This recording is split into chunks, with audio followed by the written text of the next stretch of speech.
Hi mamas, welcome to the Postpartum Rehabilitation Phase 1 instructional video. You probably just had a baby, or it's also possible that you had a baby 5, 10, 15 years ago and never received the care that you needed for postpartum core and pelvic floor rehabilitation. So we're going to start from the ground up for everyone. This first phase is a very, very gentle series of 4 movements, and it can be done laying on the floor or on a really soft carpet, but most beneficial would be to not do it on a bed because the mattress is too soft to get that feedback that we want through your spine or through a harder surface. Okay, so I just want to say, take a moment to appreciate everything that your body just went through. Being pregnant, your organs get squished and moved around. Your diaphragm, which is the muscle that sits right here, nestled up in your rib cage, it had to get pushed way up, and your lungs had to get pushed up as well.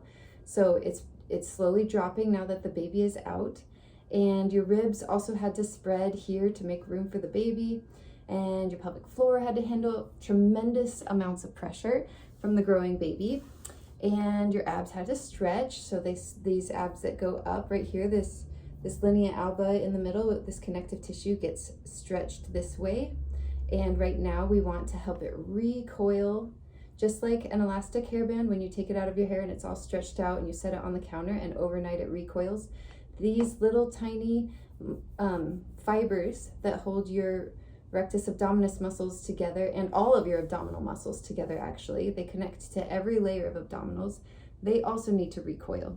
So your back muscles also had to compensate and tighten to make room or to compensate for your lack of abs and to handle the extra front weight that was pulling you forward. So if you can picture that your belly pulls you forward, flares your ribs out this way, and that makes for a tight lower back. And then your posture changes. So it makes you a little more hunched like this. Now you're holding your baby for hours on end, nursing, and this just happens more and more. So these movements are all meant to address all of those compensations and changes that I just mentioned. And I do want to make a note that even if you had a C-section, your pelvic floor can still be affected just from pregnancy itself. So this isn't just for people who had vaginal birth. And then one more note is that this is not about Kegels. It's important that you know how to do a proper, I like to call them pelvic floor contraction. And you do need to be able to find those muscles and do a Kegel or pelvic floor contraction. But doing repetitious Kegels is actually not the best solution for most women. In fact, sometimes it can make it worse, especially if you don't know how to do them through the full range of motion and how to fully let the muscle relax down and open and then contract up. So on the inhale, we're relaxing it down, letting our breath go into our pelvic floor, our belly gets relaxed, and then on the exhale, everything lifts and pulls in. So those are the basics for breath work, is just to remember that we're going through the full range of motion for the pelvic floor through our inhale and exhale. So getting your diaphragm working correctly will help move your organs back into place. So as you inhale, your diaphragm drops.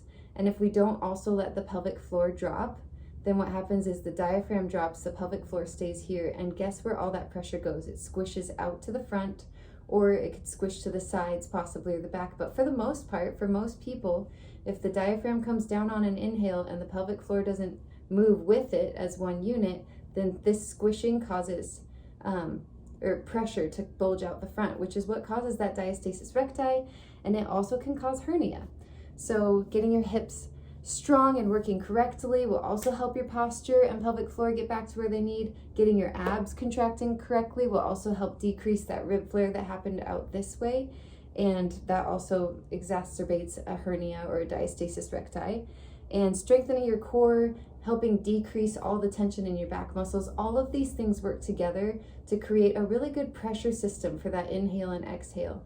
A lot of people are tight through their back here and don't know how to fully expand into their back and sides on an inhale. It's called 360-degree breathing. So as we inhale, We want expansion through our side ribs, through our back, and through our front, and through the pelvic floor.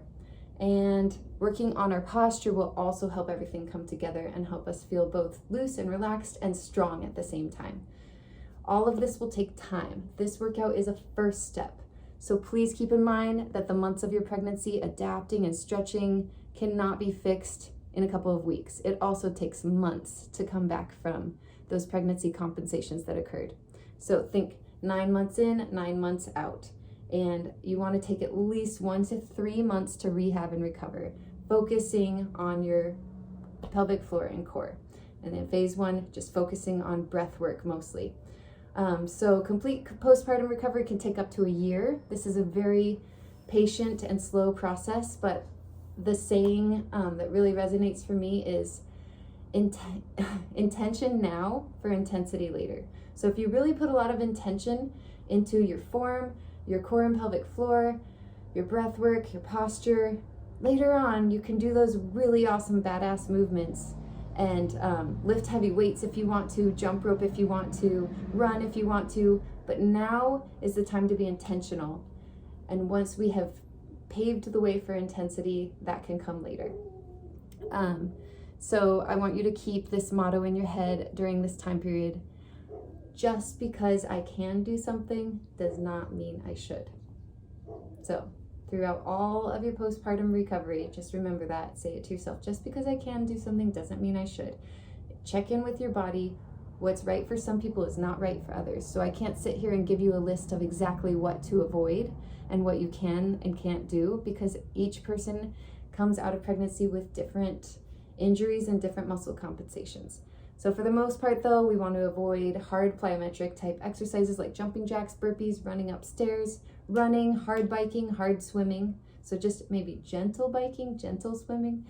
We never want to do front ab exercises in this time, such as sit-ups, push-ups, planks, V-sits, roll downs, leg lifts, basically anything that makes your abs bulge in the front or tent, and anything that makes your abs be what is supporting your body weight. So we want to practice safe cardio, keeping the intensity about 25 to 50% of what you would feel really intense or hard for you. So you can do things like an elliptical machine, really gentle bike, walking, or swimming. Keep it to 10 to 30 minutes per session. Start in blocks of 5 to 10 minute walks and see how your body feels. If it feels good later that day and the next day, then you can walk more until you reach 30 minutes. And when that's comfortable, you can start picking up the pace. So just be careful not to overdo it. Right now, your body is healing and it needs your support to let that happen. We want to pay attention to the signs of overdoing, like heaviness or worsening diastasis during and after exercise. So hopefully you know how to check your diastasis recti. If not, I can show you, and that should be something that you check in with. Also, focus on your breathing and staying tall. Do not pull in your belly button or clench your pelvic floor. These are habits that are ingrained in us by society to suck it in, and that actually, picture a balloon. If you were to put a band around the middle of the balloon and squeeze, the pressure would go either down or up, or even maybe both. When we suck in and squeeze right here, we're bulging pressure out the front here, and we're bulging pressure into our lower abs and our pelvic floor, and we don't want to do that. All right, so with that said, let's get started.